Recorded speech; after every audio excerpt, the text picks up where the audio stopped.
Hello world, my name is Matt Spa, and I am a high-volume headshot photographer and video producer in Atlanta, Georgia. About 10 months ago, I did a video about high-volume headshots. I was actually on site and I showed my equipment and kind of how things were set up. And that video got great traction, about an average of 1,000 views a month, which for my channel is totally off the charts. And I got some really good questions, and in looking back at that and doing the job again this year, I realized there were some things that I could say to maybe flesh out that process a little bit better and answer some questions and hopefully just be of genuine help to anybody who's out there thinking about doing that kind of work, or who's maybe already doing it and has better ways, looking for better ways of doing it, or has better ways of doing it. And you can watch this and then tell me what I'm doing wrong. I'm not scripting this, I do just have bullet points, so there may be some uhs and ums and probably some jump cuts here and there, but hopefully the content will make sitting through all that worth it. I'm going to hit a quick table of contents here so that if you're looking to answer a specific question and it's not here, you can move on and watch something else. The first thing I'm going to talk about is the proposal/contract document that I send to potential customers.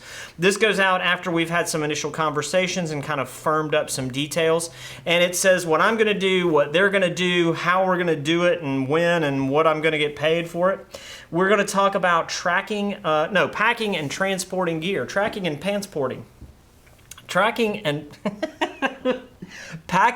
transporting gear.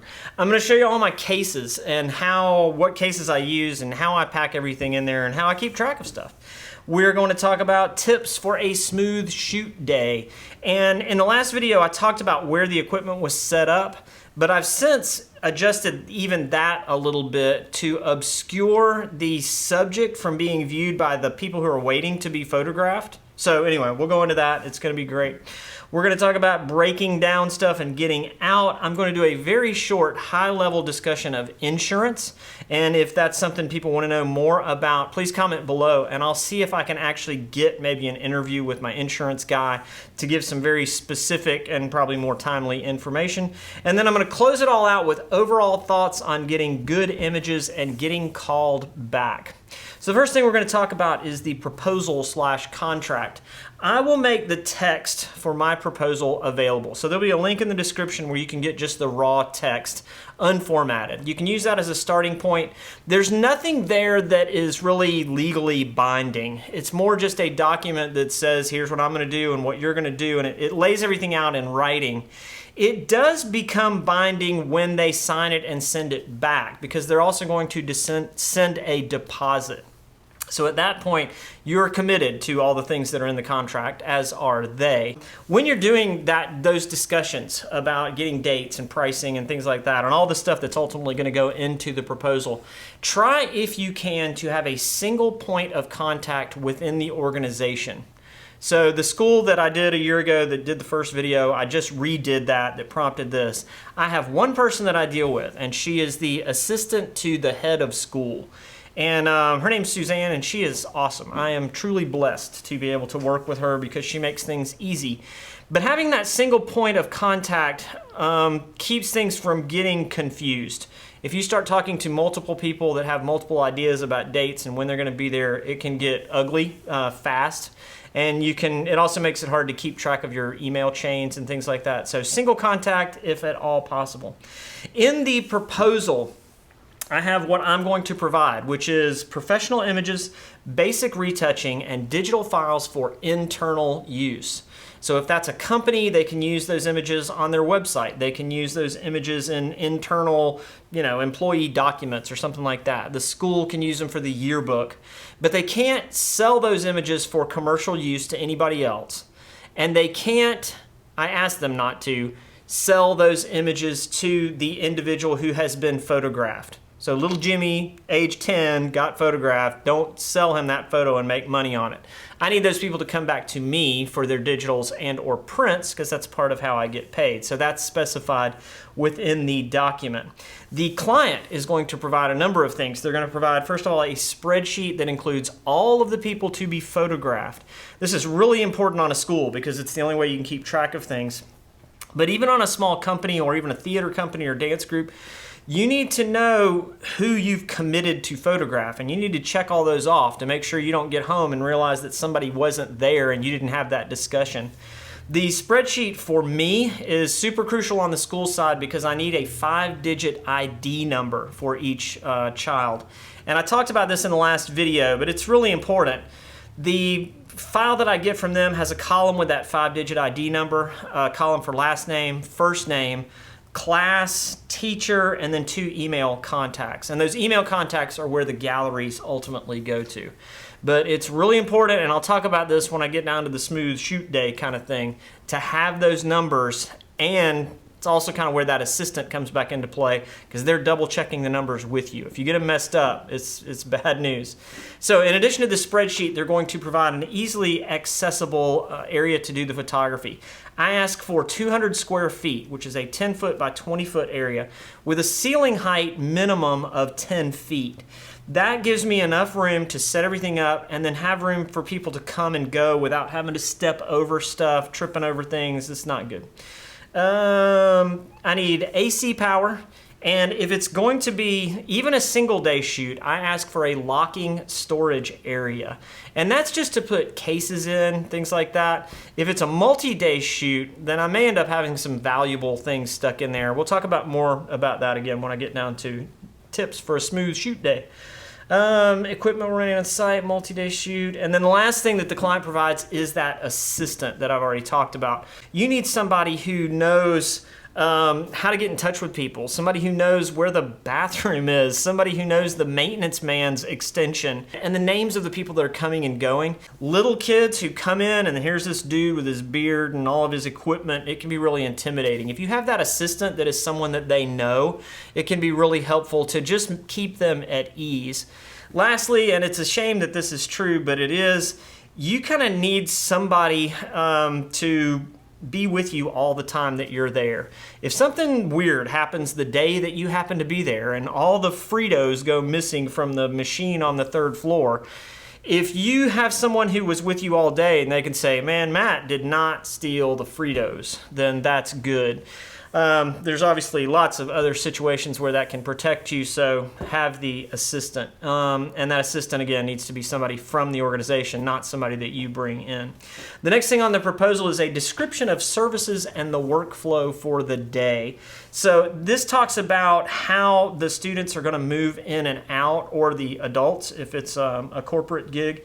And it specifies the amount of time that you need for each student. And this is crucial when whoever you're working with is scheduling people. If these are students, if I'm doing 500 headshots in 3 days, the amount of time I have for each one is pretty crucial. I try to get at least 2 minutes per individual for the shoot. Now, I normally can get it in about 1 minute to 90 seconds, and that would allow me to shoot up to 3 or 4 images, edit one, and send them on their way with a, you did a great job. But 2 minutes is good because you need a little bit of time in between groups, if they're classes that are coming, to just do some housekeeping on your computer. And for me to just chill out for a minute, have some water, go to the restroom. I can't do more than about 40 at a time. I just start to get fried. But that's just me. You may need less time. Good rule of thumb, 2 minutes. Kind of hard to go wrong with that. There's a notes section in the proposal that includes licensing and ownership of images information. Info on print packages, an assurance that their information, those email addresses they provide me, are secure and that I will not use them for anything else, even marketing of my own company directly to those people. So I actually throw that spreadsheet away when the job is done. Lastly, there is an estimated cost section. This is probably the biggest question most people have. Can I make a living? Can I actually make good money doing this? I would say yes, you can, but it is seasonal. So it's going to kind of come and go with the big jobs. The big school jobs are going to be seasonal. They want to do that right after school starts because they need to get their ID cards and they need to start getting images for the yearbook and all that. There's lots and lots of different ways to get paid on this. So I'm actually not going to include the specifics of my payment deal in the proposal text. This school pays me per student to take the photographs, but then I'm providing a basic print package to each family, and then they have the option to order more prints. So it starts to get weird. Sometimes the school's not going to pay you at all. Your only source of revenue is going to be whatever you sell in prints. Sometimes they will pay you just to come do it, and you hand them the stuff, and then you're done, and they make the money on the prints. So there's a wide range of different ways in which all that plays out. And if you are starting out, or even if you've been doing this for a while, and you are trying to pursue a new school or a new company or a new organization, in the case of a school, try to match whatever deal they currently have. Chances are whoever's doing it's not taking a bath on it. And if they are, you'll know it. When you see if somebody, anyway, a good way to do it is to go in. Most people are not thrilled with their headshot photographer, but it's too much trouble to change. So the least amount of changes they have to make to move to you as a headshot photographer, the more likely you are to get your foot in the door, and then you can kind of negotiate and work things around. It's not a bait and switch, it's just a do it that first year, see what you make, work with it if you need to. So anyway, basic pricing, yes, you can make a living. Every situation's different. I'm not giving you my verbiage. That's all you need to know. That's it for the proposal. What was the next thing I was going to talk about? Packing and transporting gear. Okay, so for this section, I'm actually going to go get each case that I use. I'm going to set it up here, and I'm going to go through how everything is packed into those cases. So stand by for a jump cut in 3, 2, 1. This is my #1 bag that I use to put my cameras and things like that in. And I'm not really into bags that much. There are some people who are, and they do great reviews, and I watched some of those reviews and thought this would be a good bag for me. And I have found that when I put things in this bag and then take the bag somewhere, all the stuff is still in there, and rarely is it broken. And so I'd say this is a great bag. It's relatively lightweight, and it has these removable Velcro divider things. So I reconfigure the bag for whatever shoot I'm doing. So I get out all the equipment that I need, and I lay it out and figure out how I'm gonna put everything in here. I don't keep this set up in a specific way. But for headshot work, primary thing is Sony a7 III camera body with the 70-200 f4 lens, which is the lens I use for these. I keep an extra body in here. I have 2 other lenses. I take the Zeiss 16-35 f4, and I also take the lens that I'm shooting with, which is the Tamron 28-75 f2.8. The reason I take those other 2 lenses and a strap is that this is the Peak design, I think. Yeah, these are really nice. It's got the little red things that pop in. Anyway, the reason I take the additional lenses is you never know when somebody is going to need you to photograph something else while you're there. And having that group of lenses basically covers me from 16 millimeters to 200 millimeters. And everything in between. So I can get additional photographs if I need to. Other stuff that's in here, I keep a carrying case of cleaning fluid and a blower and a brush. I have all my batteries that I will need for the various chargers I keep in here. I mean, batteries and chargers in here. And then the hardware that I need to attach to my tripod. That's really it. I also keep cables in here, so I'll have the USB-C cable for my laptop to connect it to the power supply, which I have the power supply in here. And then that's about it. I guess that's it for this bag. Oh, the laptop goes in here as well, and all my paperwork. So I print out each class or whatever I'm doing, just so I have a hard copy with me. This bag comes home with me every night when I go out. So it allows me to get everything that's super high dollar packed in here, and it comes home for all the backups. Oh yeah, there's a backup hard drive in here as well, just a little 1 terabyte Samsung drive. So that's it, bag #1. Bag #2 is just a tool bag that I got from local home center. I think this one came from Lowe's, and it houses all of my flash and power equipment. So I have a power strip here from Best Tech that I will link below. I really like this one. There's some gaps here between the actual AC outlets, and then there are 4 USB ports on here, and those USB ports will provide 0 to 2.4 amps per pair. So I can use this to power my camera directly, or I probably could plug my laptop directly in this and at least get enough power to last the day if I didn't have my power brick. So anyway, I really like this. It's sturdy, it's heavy duty, it's like 34 bucks, so it's not cheap, but it's got a long cord and it lays flat to the wall and it's black and I don't know, I like it. In the bag, I have a pair, and you're gonna see a theme here in that I have basically 2 of everything that I need. The R2 Pro S is the transmitter that I use. Part of the redundancy deal is I went to a job, I put this on the camera and it just would not power up.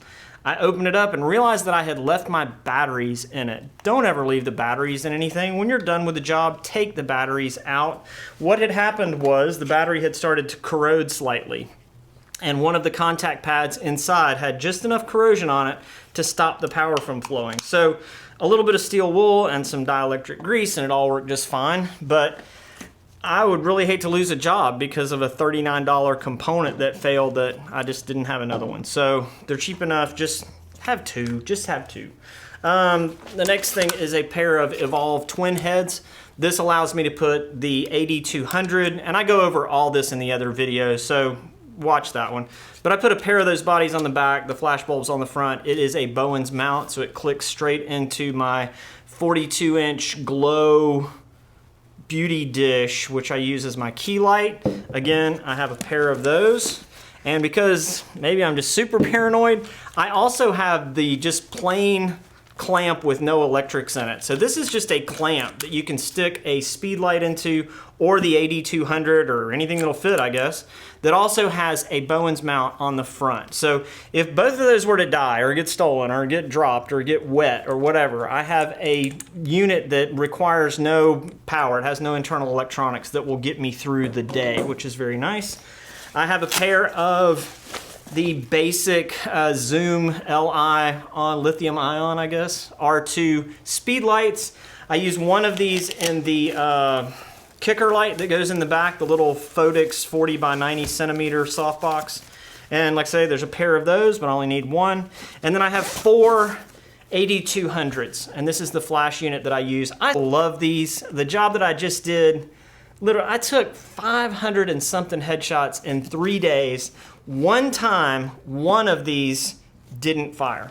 That was it. They are just, for me, they've been really bulletproof, very reliable, very, very consistent in terms of power output. So I hate to go on and on, but there you go. That's enough of that. I also have chargers for everything in the pockets of this bag, and I have this small bracket that allows me to attach the speed light to the top of the small light stand that I'm going to show you in the big bag that has all the stands in it.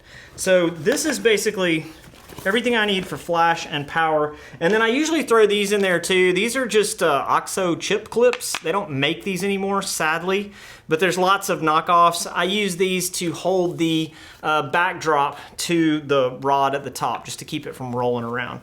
So all that stuff fits in here pretty nicely and gives me a one-stop shop for all my power and flashes. Bag number 3 is the Slinger 3C stand case that I got from Adorama. I've had this case for almost a year now, and I've used it a good bit, and I think I'm ready to do a definitive review on it. I like to have something for a good amount of time, take it out and use it before I do that, and this has held up really well. I have almost nothing bad to say about this bag.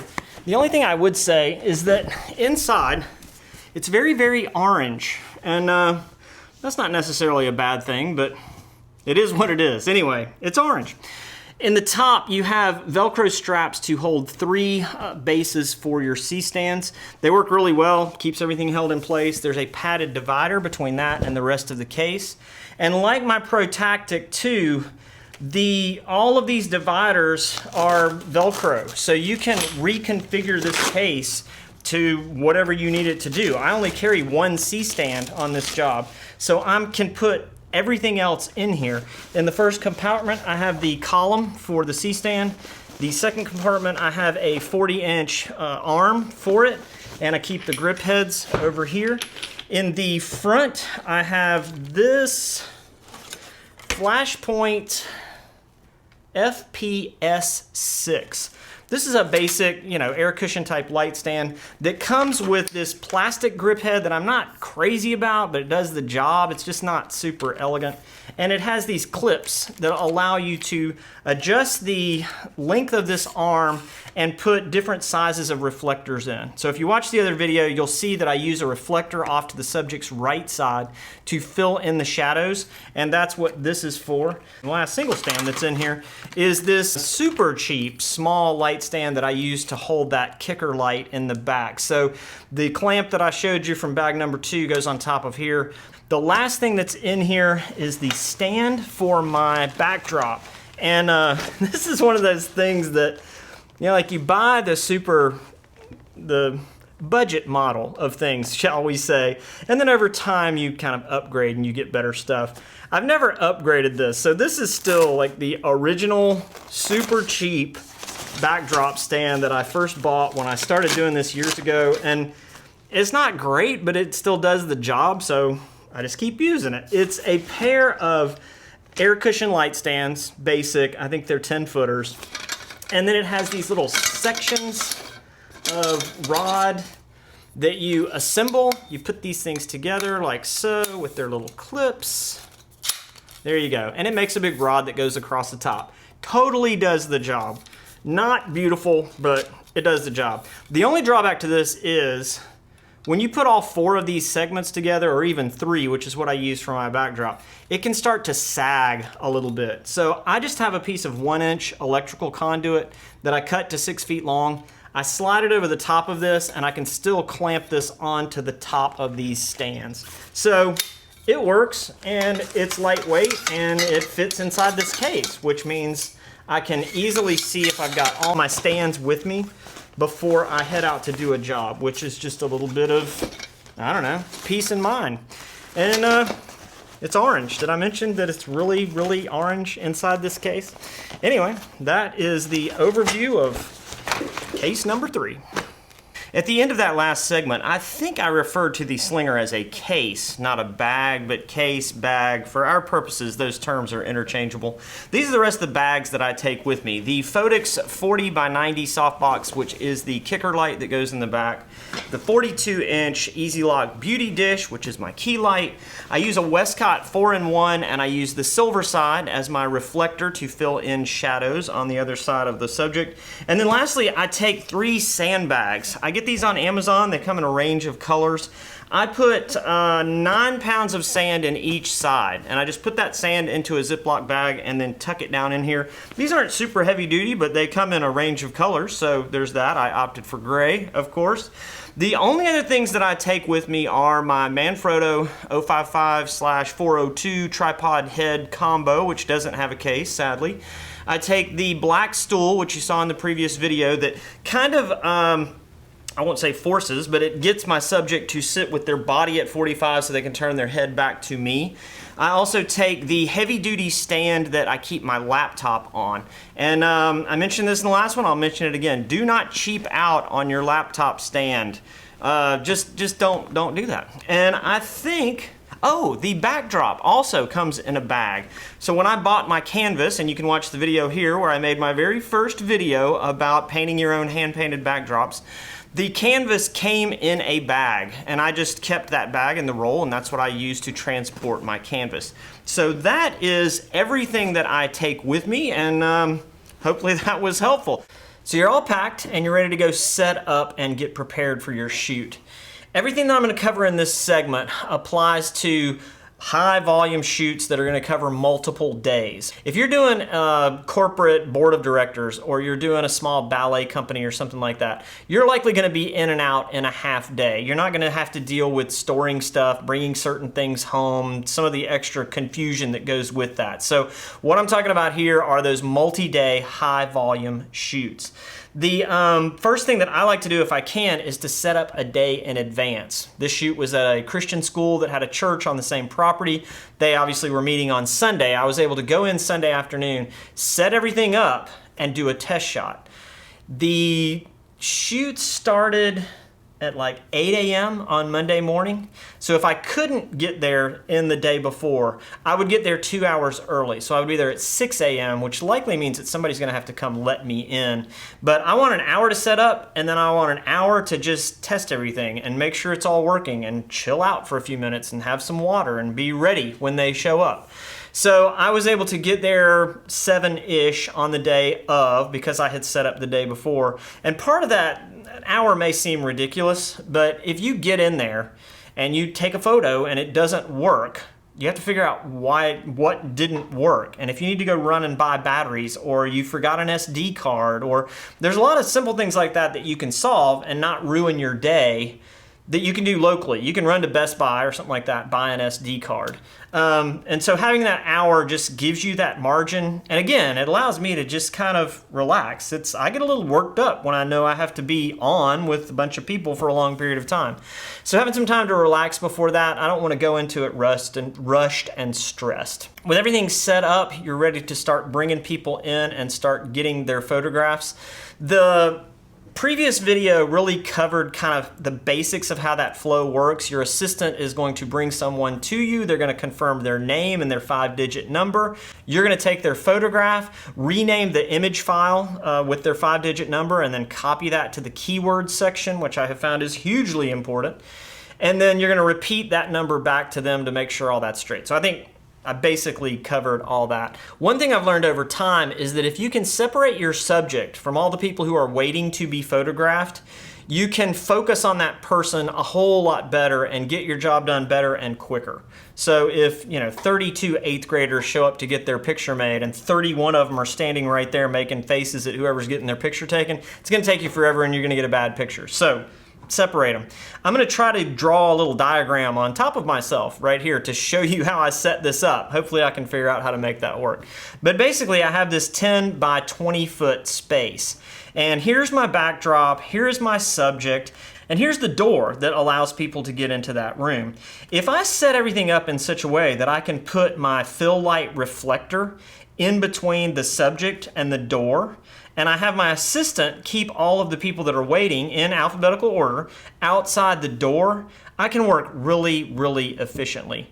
That 2 minutes that we're asking for per student, there's a lot of students that I can do in 15 to 20 seconds if all of this works right. And in 15 to 20 seconds, I can take maybe 2, maybe 3 photos, pick the one that I like, and tell them they've done well and to go back out the door. Having them out in the hall keeps the noise away, it keeps the distraction away from your subject, and it kind of creates this small point of flow for your assistant to confirm numbers. And oftentimes the teacher will stay out in the hall with the students, keeping them under control. At least that's been my experience, and that's worked really, really well. There's no doubt that you're going to get a better photograph of someone if you're able to interact with them. But this is a really difficult situation to do it in. One, you have someone who probably doesn't want to have their picture made. Most people don't. They are being forced to, basically. Either the boss has said we're getting new headshots for the website, or the teacher has said it's school photo day, line up. You've got, in a lot of cases, small children who are intimidated by a crazy dude with a beard and a big floral shirt. Despite all the gray that I wear on my channel, I actually have a huge collection of floral print shirts, and I wear those when I do this kind of work. For adults, you've got, there's a lot going on, and you've only got about 45 seconds in the high volume scenario to get all that done. So there are some things that you can do, but there are some warnings that go with those. You can be complimentary, but it needs to be something that's a reasonable compliment. People know when you're making something up just to get them to smile. And don't be creepy. Don't ever be creepy. Photographers, people already think that you're going to be creepy. I cannot get my glasses clean. So no creepy. Compliments when they're reasonable. With younger children, especially boys, you can ask them things like, did you get a haircut for photo day? You look great. That kind of stuff. All of those things work really well, and I have found that for like maybe 3rd grade and under, I don't count off the photo. So for 4th grade and up into adults, I'll let them know. And just look right here for me, give me a nice sweet smile, and 1, 2, 3, and then you click it. With the younger ones, I don't tend to count it off. I tend to try to have a conversation with them. I try to keep my head right behind the camera so they're looking basically at the lens. And then you can start to tell when a natural smile is coming. The best are like the K5 in first grade they've worked out their smile for photo day, and it's usually not a natural smile, let's just say. What's next on my list? Interact with your subjects. Fix what you can. I have found that particularly like teachers at the school, if the clasp on their necklace is over here, get them to move it to the back. If the necklace is hitting like right at the top line of their blouse or whatever, get them to pull it back a little bit. Get the hair off the shoulder. Little things like that will make a nicer photo, but it also tells that person that you really care about trying to take a nice picture of them. If I'm gonna pack all that stuff up and go take pictures of people, I wanna do all those little things to make those pictures be good. What is it? We talked about your job is to make them relax. I did cover that, right? It's the most rewarding part and the most difficult part is getting people to relax. With really young kids, I have found it's really good to come down to their level. So I will drop everything down so that I'm sitting basically right behind the lens so they're looking at me. And when I give instruction, I do whatever I'm telling them to do. Okay, I need you to take your hands, put them in your lap for me, just like this. And they'll do it. If you tell them, move your knees over, they won't do it. If you sit there and say, move your knees over, they'll do it. And they'll do it as if you're a mirror. It's like whatever you're doing, it works. When everything is wrapped up, you've finished your list, you've got everybody checked off, I will always check in with whoever my contact person has been throughout. Let them know that you're done and that you're getting ready to leave and kind of get a confirmation from them that you are indeed done. They may have some other student that was absent on this day and they need you. I need to go get so-and-so. That stuff will happen. So it's always good to just check in. The last thing that I do is whatever space they've given me to work in, I put it back exactly like it was when I showed up. At the job I just did, I work in a parlor area that's used for Sunday morning Sunday school. So there's big round tables in there with 8 chairs around everywhere. So when I go in, I have to break all that stuff down and get it out of the way. Set all that stuff back up so that nobody has to go back behind you and clean up anything. I will even take the garbage out and things like that sometimes if I've made a bunch of garbage while I'm there, but leave it nicer than you found it. That's just kind of a good rule in general, no matter what you're doing. 2 last things to talk about as I wrap this up. One is insurance. And I mentioned at the top of this that I was going to do kind of a high-level view and nothing specific. Basically, you need to have some type of insurance that covers injury and that covers your equipment. So you want lost, stolen, damaged equipment to be taken care of. And if someone gets injured as a result of what you've done, then you need coverage for that. I can't tell you what levels or where you're going or anything else. If there is some interest in that, I will be more than happy to set up an interview with my insurance guy and he can give some much more detailed information about that. But I'd kind of like to know that there's interest before I go to all that trouble, because that would be a lot of trouble. So if you're interested in that, do it. Otherwise, call whoever does your insurance. I'm with USAA and they're awesome and they'll talk to you about anything.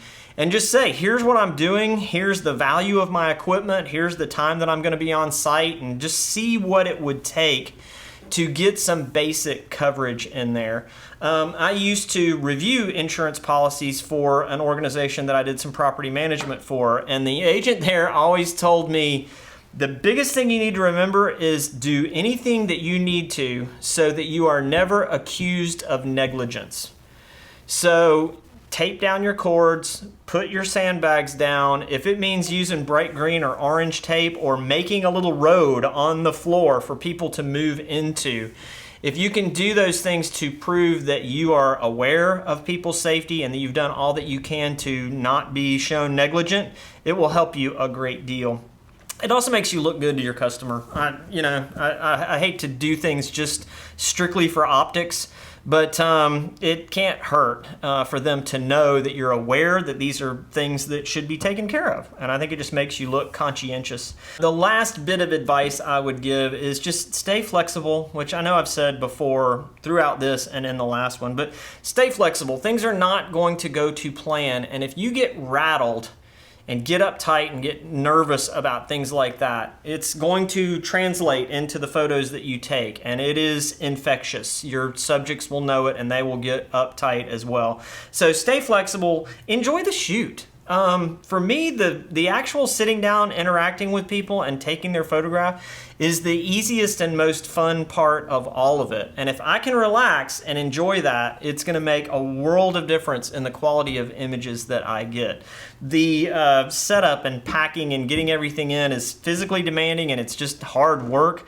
The post-production and the setting up galleries and making ID cards and all that stuff is a nightmare to me. I might make a video about that, but it will definitely be next year. But enjoy the shoot. Enjoy that time that you have to interact with people, and you'll probably get good photos. And that to me is really rewarding. When I see pretty photos come up on my screen, it just, I don't know, it makes me happy. I realize that this has been a lot of information and will probably end up being one of the longest videos I've ever done. But hopefully, if you're new to this or thinking about getting into this type of work, the things that I've outlined here will either make you more efficient or maybe just make you enjoy the process all the more. If you have any questions or comments, please post them down below. There's a really good chance that I will do another follow-up next year and I'll be able to address some of those things. Until then, I thank you very much for watching.